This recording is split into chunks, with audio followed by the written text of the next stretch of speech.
사울의 죽음 이후에 다윗은 헤브론에서 유다 지파의 왕이 됩니다. 그동안 다윗은 왕으로 기름 부음을 받고도 긴 시간 동안 광야에서 연단을 받았죠. 그 연단의 시간을 통해 다윗은 정말로 하나님 마음에 합한 사람이 되어집니다. 완벽한 건 아니지만 다윗은 정말로 하나님 마음에 합한 사람이 되어졌습니다.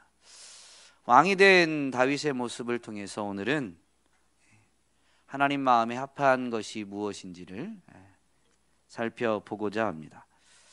특별히 오늘 본문은 사울이 죽은 다음에 다윗이 온 이스라엘의 왕으로 바로 등극한 것은 아니고요. 분명히 유다 지파의 왕이 되고 남은 11지파는 여전히 사울을 따르게 됩니다. 사울의 군대 장관이었던 아브넬이 사울의 아들 중에 이스보셋을 왕으로 세우고 여전히 나라를 다스리고 있었습니다. 그러다 보니 자연스럽게 다윗의 나라와 사울의 나라로 나라가 나뉘어졌고 둘 사이에 전쟁이 이제 계속되게 됩니다. 그 처음 전투라고 할 수 있는 이 기브온 전투에서 요압의 막내 동생 아사엘이 다윗의 군대가 첫 전투에서 우세를 점하게 되자 아사엘이 발이 좀 빨라서 아브넬을 추격하게 되죠. 아브넬은 이 아사엘을 쫓아오지 마라 라고 만류하지만 아사엘이 끝까지 쫓아가게 되고 결국 아브넬이 아사엘을 죽이게 되었습니다. 그리고 이제 날도 저물고 하면서 그날의 전쟁은 이제 중단하게 되었죠. 그러나 요압과 아비새는 자기 동생 아사엘을 죽인 아브넬에 대한 이 원한을 가지고 있었습니다. 계속 이 전쟁이 있지만 다윗의 나라는 점점 강해지고 사울의 나라는 약해지게 됩니다. 그러던 중에 이 아브넬과 이스보셋이 갈등을 하게 되고 아브넬은 이스보셋을 배신하고 다윗과 협상을 벌여서 사울의 나라를 다윗에게 바치기려고 합니다. 그런 협상의 과정에서 헤브론, 다윗이 왕으로 있는 헤브론에 아브넬이 왔다가 방문했다가 돌아가는데 아브넬이 방문했을 때에는 요압이 헤브론에 없었죠. 다윗 왕이 아브넬을 그냥 보냈다라는 보고를 들은 요압이 개인적으로 사자를 보내서 아브넬에게 긴히 할 말이 있는 것처럼 해서 아브넬을 다시 헤브론으로 불렀다가 요압과 아비새가 아브넬을 죽이게 됩니다. 그 이후에 이제 이야기가 오늘 우리가 읽은 짧은 본문 그리고 그 뒤에 이제 아브넬을 장사하고 다윗이 그 아브넬의 죽음에 대해서 애도하는 내용이 펼쳐집니다. 다윗은 아브넬의 죽음에 대해서 왜 이렇게 애도할까요? 엄밀히 말하면 사울의 나라와 다윗의 나라는 지금 서로 싸우고 있으니까 엄밀히 말하면 적국입니다. 그런데 그 적국의 권력의 핵심인 더군다나 이 군대 총사령관인 아브넬이 죽었는데 왜 이렇게 다윗은 아브넬의 죽음에 애도할까요? 더군다나 아브넬을 죽인 사람이 요압과 아비새인데 요압과 아비새는 스루야의 아들들입니다. 스루야는 다윗의 누나입니다. 그러니까 혈통적으로 자신의 조카들이 바로 요압과 아비새입니다. 아사엘은 기브온 전투에서 죽었지만 이들은 이 광야에서도 다윗과 함께하면서 다윗의 지지자가 되고 다윗의 용사로서 다윗에게 힘을 보탠 사람들입니다. 그런데 요압과 아비새가 아브넬을 죽이게 되자 다윗은 아브넬의 죽음을 애통해하면서 심지어 오늘 우리가 읽은 본문에 보면 나는 무죄하다, 내 나라는 이 아브넬의 죽음과 무죄하다라고 하면서 심지어 요압의 가문을 저주하기까지 합니다. 다윗이 왜 이렇게 했을까요? 하나님 마음에 합한 사람다운 모습인가? 어떤 면에서 다윗이 하나님 마음에 합한 것인가? 우리는 한번 생각해 봐야 되는 것입니다.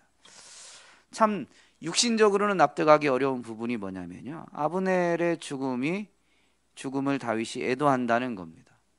다윗 편에서 보면 자신이 이제 비록 유다 지파의 왕이지만 어쨌든 한 지파의 왕이지만 왕이 되었습니다. 왕인 다윗에게 요압과 아비새가 부담스러울까요? 아니면 아브넬이 부담스러울까요? 아브넬이 11지파를 다 데리고 다윗 밑으로 오겠다는 거예요. 다윗이 자기 밑에 오지만 그러면 자기 부하로 이제 요압과 아비새가 있고 아브넬도 있게 되는 거예요.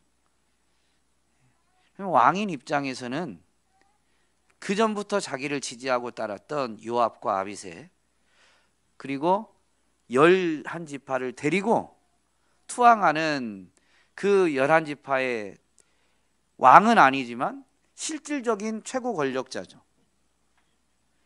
그 사람 누가 더 부담스러울까요? 질문이 너무 어려워요. 오늘 카톡 공지방을 보셔서 알지만 갑작스러운 장례 때문에 저도 오늘 조금 많이 분주했었거든요. 그래서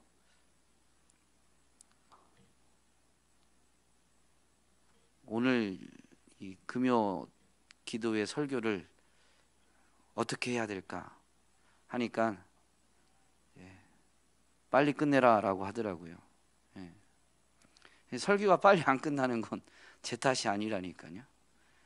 여러분 누가 더 부담스러워요? 아브넬이 훨씬 부담스럽죠. 휘하에 데리고 있는 군대도 훨씬 많고 사실 그 전부터 다윗을 지지했던 사람도 아니니 그런 사람이 그 많은 백성들을 데리고 그 가운데에는 군인들도 포함되어 있으니까 많은 군인들을 데리고 내 밑으로 들어온다? 언제 딴 마음을 먹을지 모른다는 생각이 들을 것 같아요. 저는. 그러면 아브넬이 굉장히 부담스러울 텐데 오히려 아브넬의 죽음을 기뻐하기보다는 다윗은 아브넬의 죽음을 매우 슬퍼합니다. 애도하죠. 그리고 지금까지 자기를 지지하고 도와주었던 자신의 조카들 요압과 아비새의 행동에 대해서 저주하면서 잘못된 행동이다라는 것을 그리고 자신은 무관하다라는 것을 강조합니다. 다윗은 아브넬의 죽음에 대해서 나와 내 나라는 여호와 앞에서 영원히 무죄하다라고 이렇게 선포했는데요. 이 표현은 여호와 앞에 영원히 무죄하다라는 것은 여호와께서 영원하신 여호와 하나님이 증인이 되신다라는 의미입니다. 그 증인 앞에서 내가 무관하다라는 것은 증인이 잘 알고 있다라는 의미예요. 다윗은 여호와를 영원한 증인으로 내세우면서 자신의 무죄를 강조한 것이죠. 그러면 다윗은 자신의 무죄를 강조하기 위해서 자신의 조카들을 저주하면서까지 그 무죄함을 내세우려고 한 것일까요? 사실 하나님의 이름, 여호와의 이름보다 큰 게 없기 때문에 여호와의 이름을 두고 여호와를 증인으로 하면서 이 선언하는 이 선언보다 더 확실한 게 없습니다. 그런데 다윗은 거기에 더해서 요압과 아비새를 저주하면서 자신의 무고함을 드러내는 것처럼 보입니다. 다윗은 자신의 조카들, 지금까지 자신을 지지하고 자신과 함께했던 요압과 아비새를 왜 저주했을까요?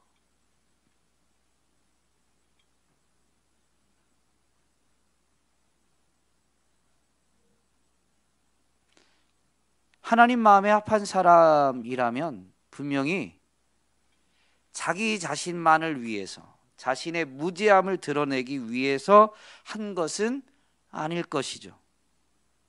분명히 그럴 것입니다. 그렇다면 다윗은 왜 이렇게까지 하면서, 즉 왜 스루야의 아들들을 저주하면서까지 자신의 무죄함을 드러내고자 했는가라는 것입니다. 다윗이 요압과 아비새를 저주한 것은 자기가 저주할 권한이 있다고 교만하게 생각해서가 아니라, 복과 저주는 전적으로 하나님의 주권에 있습니다. 영원하신 여호와를 자신의 무죄함의 증인으로 세운 다윗은 요압과 아비새를 저주한 것은 증인이신 하나님이 다 아시기 때문에 하나님이 아시는 대로 선과 악에 대해서 심판해 주실 것을 사실 요청한 믿음의 고백입니다.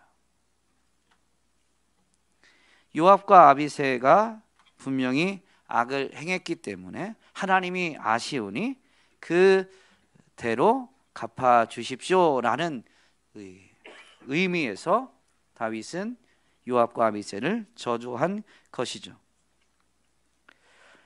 요압과 아비새에 대해서 다윗은 마지막 39절 3장 마지막 절 보면 이렇게 고백합니다. 내가 기름 부음을 받은 왕이 되었으나 오늘 약하여서 스루야의 아들인 이 사람들을 제어하기가 너무 어려우니 여호와는 악행한 자에게 그 악한 대로 갚으실지로다 하니라. 이 고백을 보면 또 하나의 질문을 가지게 됩니다. 다윗이 정말로 스루야의 아들들보다 힘이 없었을까요? 여러분은 어떻게 생각하세요?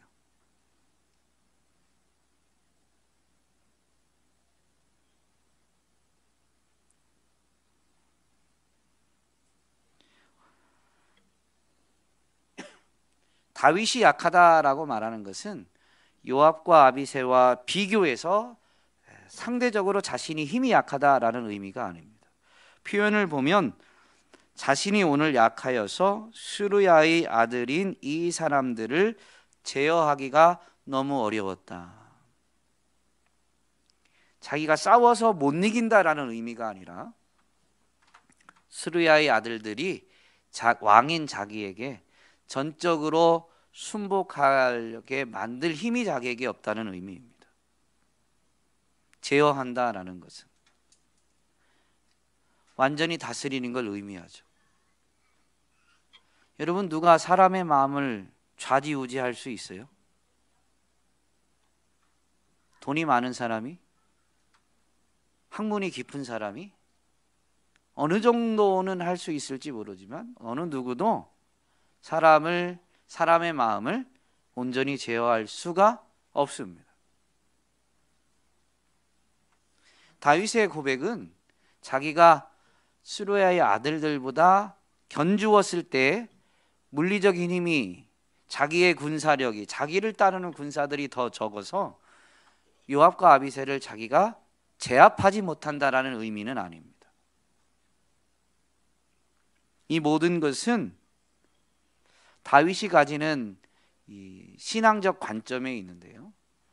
아브넬의 죽음에 대해서 슬퍼하고 또 그 죽음에 자기가 무죄하다, 무관하다라고 한 것은 사실 아브넬과 협상을 하면서 협상의 조건으로 다윗이 무엇을 걸었냐면요, 사울의 딸 미갈, 자신의 예전 아내였던 그 미갈을 데리고 오라라는 것이었습니다. 미갈은 자신과 헤어지고 이미 다른 사람에게 또 다른 사람과 결혼했는데 왜 그런 여인을 데려오려고 했을까요? 아내가 부족해서? 새로 얻은 아내들보다 미갈을 더 사랑해서? 여러분 어떻게 생각하세요?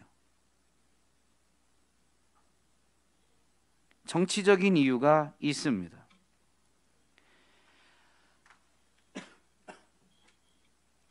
미갈은 사울의 딸이죠. 다윗이 미갈을 데리고 와서 다시 그녀와 이제 합하게 되면 다윗은 사울 왕조의 계승권을 가지는 사람 중에 하나가 됩니다. 조금 순번에서 밀리더라도 어쨌든 사울 왕조의 계승권을 가지게 되는 거예요.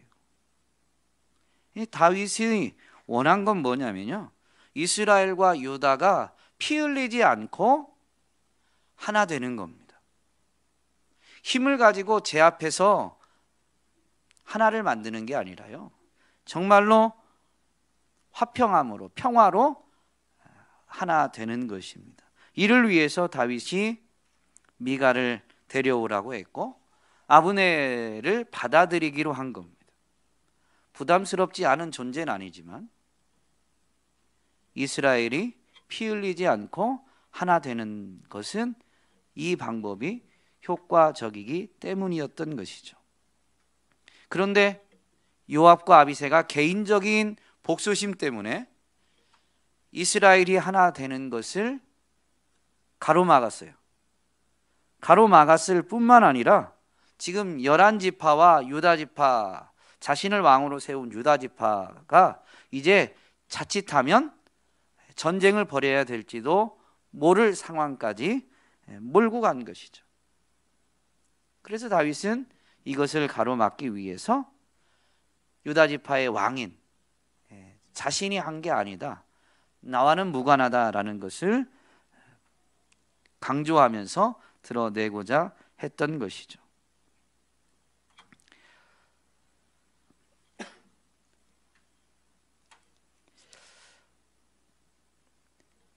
이것은 단순히 자기가 왕이 되고 자신의 왕권을 강화하기 위함은 아닙니다.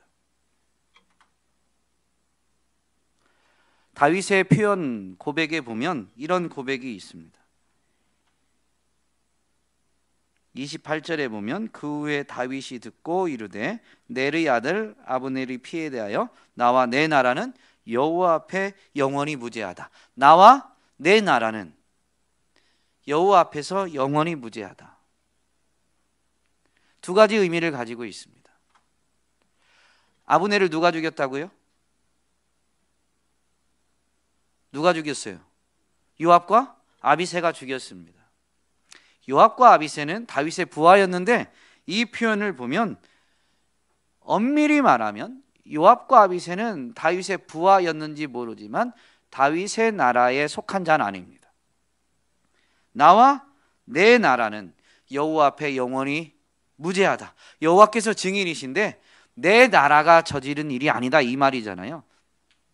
내 나라는 여호와 앞에서 영원히 무죄하다니까.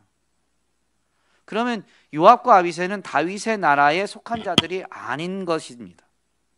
다윗의 이 선언을 보면. 그리고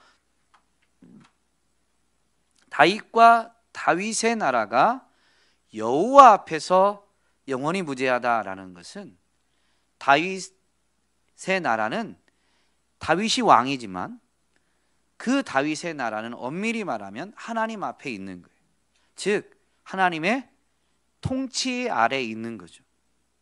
다윗은 자기가 왕이 되었지만 자기를 왕으로 세우신 분이 하나님이시다라는 것을 결코 잊지 않았습니다. 내가 왕이니까 이제 내 왕권을 강화하고자 하는데 초점이 있는 게 아니에요. 그러니까 개인적으로 인간적으로는 자기가 더 부담스러울 수 있는 사람 아브넬이 죽었어도 이스라엘을 피 흘리지 않고 하나로 만들 수 있는 사람이 죽음으로 인해서 유다 지파와 11지파가 오히려 이제 전쟁을 벌일 수도 있게 되었기 때문에 그 일을 안타깝게 여기게 된 거예요. 아브넬이 없는 게 다윗의 인간적인 입장에서는 훨씬 수월하죠. 그동안 충성심을 보여왔던, 어떻게 보면 자기를 지지했던 요압과 아비새, 더군다나 혈통적으로 훨씬 더 가까운 사람들이죠. 그들이 어찌 보면 부담스러운 그 존재를 제거해 주었으니 자신의 왕권 강화에만, 자기 왕권 강화에만 목적을 두었다면 이 일은 겉으로는 아닌 척 할지 모르지만 분명히 반길 만한 일이었을 것입니다. 그런데 그렇지 않아요. 다윗의 초점이 인간적인 데 있지 않았다라는 것을 분명히 보여주는 것입니다. 내 나라가 무관하다. 다윗의 나라는 다윗의 통치가 이루어지는 나라. 그것은 다윗의 다스림, 다윗의 명령을 따르는 자들로 이루어지는 나라예요. 요압과 아비새는 다윗의 부하였는지 모르지만 엄밀히 말하면 다윗의 명령을 따르지는 않았습니다.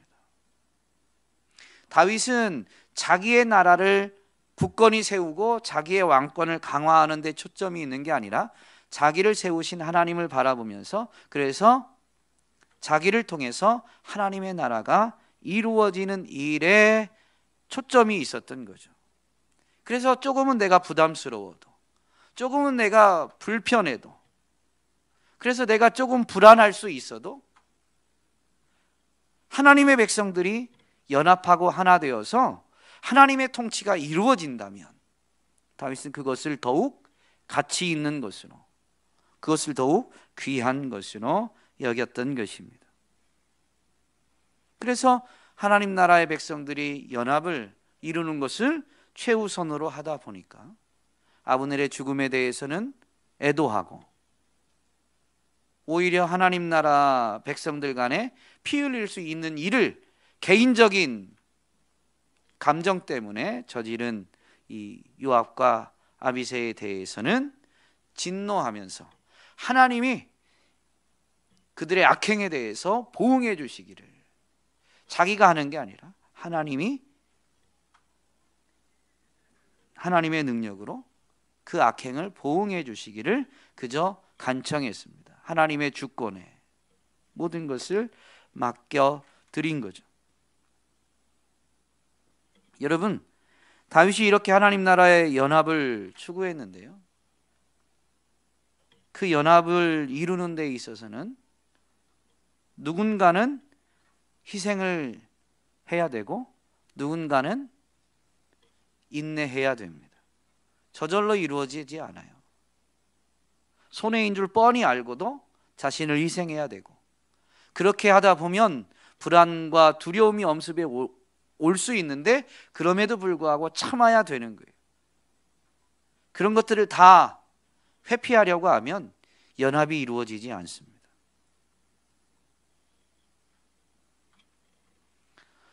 다윗의 이런 믿음의 자세를 통해서 우리 자신을 돌아볼 수 있어야 되는데요, 이런 자세, 자기가 왕으로 세워졌지만 그 왕이라는 지위가 자기 것이 아니고 자기를 세우신 하나님의 것임을 기억하는 이런 믿음의 자세, 오늘 우리에게 있는가? 우리는 우리의 삶에서 얻게 된 모든 것이 우리의 것으로 여기는가? 아니면 그것을 우리가 얻게 해주신 분이 하나님이심을 기억하고 하나님을 바라보고 있는가? 그래서 하나님이 내게 임의로 쓰도록 주셨지만 내가 하나님의 것은 구별하고 나머지는 임의로 쓰지만, 임의로 쓰면서도 이것의 참된 주인은 하나님이시기 때문에 어떻게 쓰든지 내가 쓸 수 있는 것 자체에 감사하면서 하나님께 영광을 돌리고 있는가? 우리 자신을 돌아볼 수 있어야 됩니다. 또한 분명히 하나님이 원하시는 것은 하나님 백성들의 연합이죠. 그 연합은 누군가의 희생이나 인내가 없이는 이루어지지 않습니다. 하나님과 사람 사이의 연합은 여러분 어떻게 이루어졌어요? 예수 그리스도의 희생과 하나님의 오래 참음으로 이루어집니다. 유대인과 이방인 사이의 연합은 어떻게 이루어졌습니까? 역시 예수 그리스도의 희생과 먼저 복음을 듣고 믿게 된 유대인 그리스도인이지만 어쨌든 먼저 믿게 된 사람들의 인내를 통해서 유대인과 이방인의 연합이 이루어지게 되었습니다. 오늘 교회는 신앙 고백할 때는 분명히 그렇게 고백하죠. 나는 성령을 믿으며, 맞나요? 중간부터 하려니까 끝부분부터 나는 성령을 믿으며 거룩한 공교회와 성도의 교제와 거룩한 공교회, 하나된 전체 교회. 교회는 여러 개가 아닙니다. 하나입니다.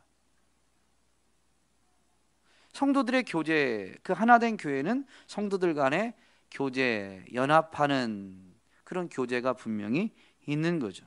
그렇다면 그 교회 안에서 교제하고 연합을 이룰 때 누가 희생하고 누가 인내하고 있는가?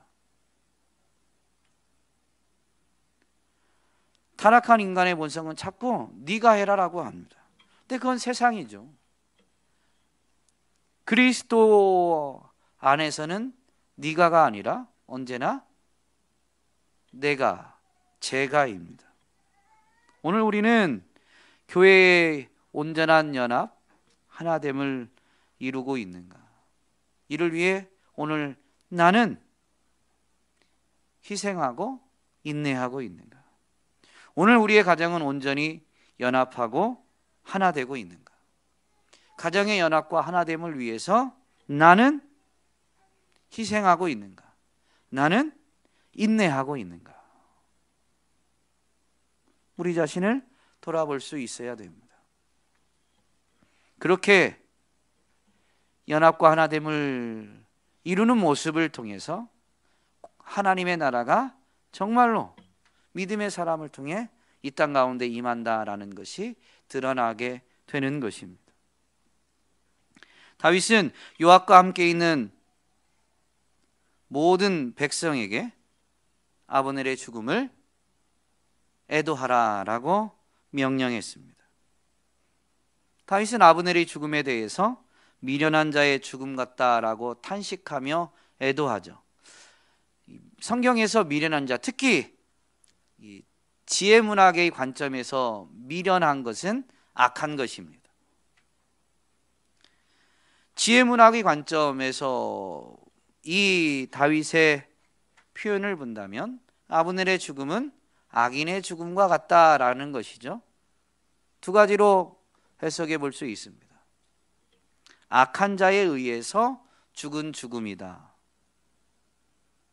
틀린 말이 아니죠. 분명히 요압과 아비새는 개인적인 마음으로 하나님 나라를 전혀 바라보지 못하고 개인의 감정에 치우쳐서 오히려 하나님의 나라를 가로막은 자들이기 때문에 분명히 악인들입니다. 악인에 의해서 아브넬이 죽은 거죠. 또 아브넬이 악인이다라는 의미이기도 합니다. 악인의 죽음과 같다. 미련한 자의 죽음이다. 아브넬이 미련한 자, 악인이다라는 거죠. 사실 이 앞부분에서 보면 사울의 군대 장관이었는데 사울이 죽는 블레셋과의 전투에서 아브넬은 어떻게 됐는지 살아남았습니다.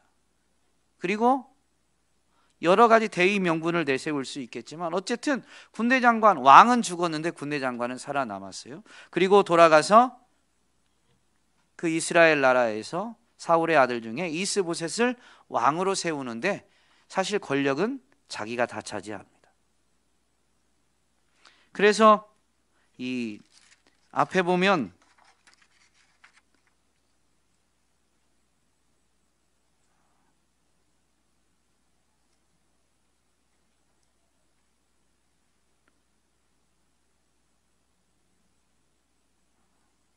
리스바라는 사울의 첩, 이름을 못 외워가지고 리스바라는 사울의 첩을 아브넬이 취하게 됩니다. 즉 왕의 첩이지만 아내잖아요.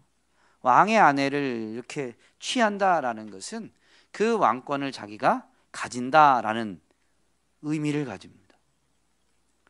사울의 아들 중에 이스보셋을 왕으로 세웠지만 최고 권력자였던 아브넬은 점점 자신의 권력을 강화하면서 이제 드러내놓고 이스보셋은 완전히 요즘은 바지 사장이라고 하던데 바지 왕이죠. 그냥 허울만 왕이고 실권은 다 자기가 차지하게 됩니다. 이에 대해서 이스보셋이 반감을 표하게 되자 아브넬은 진노하면서 이스보셋을 배신하게 된 것입니다. 아브넬의 그러한 모든 모습을 보면 이스보셋을 왕으로 세운 것도 자기 자신을 위한 거예요. 이스보셋을 왕으로 세우지 않으면 반역이죠. 왕권이 왕의 계통이 버젓이 있는데 자기가 왕자를 차지하려면 반역이 돼버리니까 바지 사장을 세우듯이 바지 왕을 세워놓고 실권은 자기가 가진 거예요. 근데 이제 왕이 어느 정도 이제 지내면서 그러한 부분에 대해서 불편함을 드러내자 자기가 그냥 왕을 버려버린 겁니다. 죽이진 않았지만. 그리고 이스라엘 11지파를 자기가 자기 마음대로 다윗 왕에게 갖다 바치려고 하죠. 그러면서 다윗 왕과 협상을 벌입니다. 아브넬이 벌인 협상의 내용이 성경에 기록되진 않았지만 그냥 이 11지파를 그냥 공짜로 갖다 바치려고 하진 않았을 거예요. 모두가 다 자기 자신을 위한 겁니다.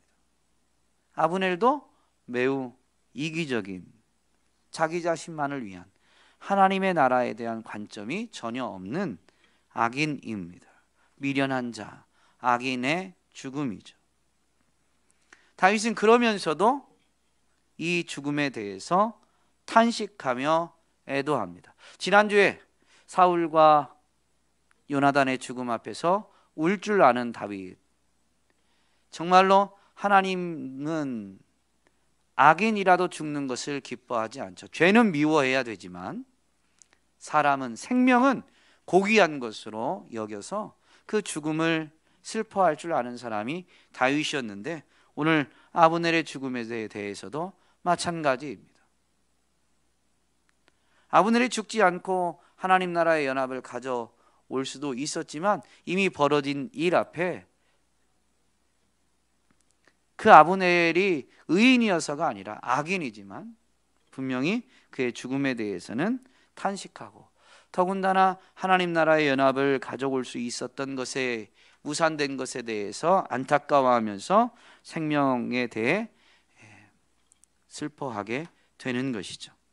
다윗은 해질 때까지 금식할 것을 맹세하며 음식을 먹지 않으면서 애도했습니다. 다윗의 이런 모습을 바라본 이 백성들은 다윗의 마음이 진실함을 깨닫게 되죠. 그래서 백성들은 다윗을 더욱 신뢰하게 됩니다. 오늘 우리가 읽지는 않았지만 36절에 보면 온 백성이 보고 기뻐하며 왕이 무슨 일을 하든지 무리가 다 기뻐한다. 다윗이 진실하게 그렇게 하는 것을 보고 사람들이 온 백성이 이제 그 11지파까지도 다윗의 진실함을 분명히 보게 되어서 더욱 믿게 되고 그를 신뢰함으로 인해서 다윗이 무슨 일을 하든지 기뻐하였다라고 분명히 기록하고 있죠. 여러분, 이런 다윗의 모습을 통해서 우리가 잊지 말아야 될 게 있습니다. 여러분, 진실함은 결국엔 통하게 되어 있습니다. 진실함이 전달되는 데에 즉각적으로 항상 즉각적으로 전달이 되면 좋겠지만 워낙 거짓이 난무하다 보니까 저거 쇼 아니야 라고 하면서 그 진실됨을 진실함으로 받아들이지 못하고 왜곡하거나 오히려 그래서 더 비방하거나 하는 일들이 너무 많이 일어납니다. 그러나 여러분, 진실함은 결국에는 통하게 되어 있어요. 그래서 다윗이 그 진실됨을 인하여서 오히려 위기가 축복으로 바뀌게 되죠. 온 백성의 지지를 얻게 되고 정말로 이제 온 이스라엘의 왕으로 등극하게 됩니다. 근데 다윗은 자신이 왕이 되는 것 자체에 목적이 있는 사람이 아닙니다. 분명히 좀 전에도 말씀드린 것처럼 하나님의 통치를 구현하는 데에 가장 큰 관심이 있죠. 온 이스라엘의 왕이 되는 것도 자기가 노력해서가 아니라 자기가 의도해서가 아니라 하나님의 은혜로 되어지는 것을 그는 체험하여 정말로 앞으로 살펴보겠지만 하나님의 나라를 이루어가는 일에 더욱 전념하게 됩니다. 오늘 우리는 다윗의 이러한 모습을 분명히 통해서 우리도 진실되게 살아가기를, 하나님의 신실하심을 신뢰하면서 위기 앞에서 변명이 아니라 진실함으로 계속 인내하며 살아가기를 결단할 수 있어야 되겠습니다. 그래서 우리가 있는 자리에서 신실하신 하나님이 하나님의 나라를 이루시는 것을 체험하고 우리의 삶과 입술로 하나님의 나라를 증거하고 선포할 수 있게 되기를, 하나님의 뜻이 이루어지는 것을 목도하면서 하나님의 영광을 선포할 수 있게 되기를 주님의 이름으로 축복합니다.